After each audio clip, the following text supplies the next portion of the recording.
আসসালামু আলাইকুম। আসলে ঘরে বসে আপনারা হিংসা করেন না, কারণ আমি দেখেন কোথায় চলে আসছি আজকে।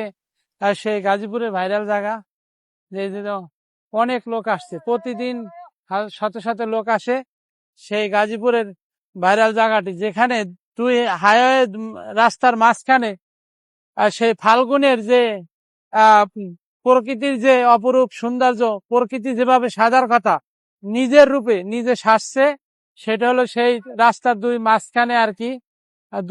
রাস্তার মাঝখানে সুন্দর তার অপরূপ সুন্দর যে সেজেছে।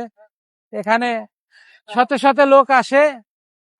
আর আমার এই সৌন্দর্য আরো সুন্দর করে যদি দেখতে চান, আমার ড্রোন ভিডিও দেখবেন, তাহলে আপনারা আরো সুন্দর উপভোগ করতে পারবেন। আর ঘরে বসে থাকলেই এই সৌন্দর্য উপভোগ করা যায় না। তাই বলি, মাঝে মাঝে সুযোগ পেলেই কর্মের ফাঁকে আর কি, আমি যেমন বের হয়েছি আপনারাও বের হবেন। আপনারা হিংসা করেন না ঘরে বসে। আসলে আমি কোন জায়গায় আসছি পুরো ভিডিওতে দেখছেন, এবং আরো অন্য অন্য ভালো ভালো জায়গায় যাব, দেখবেন।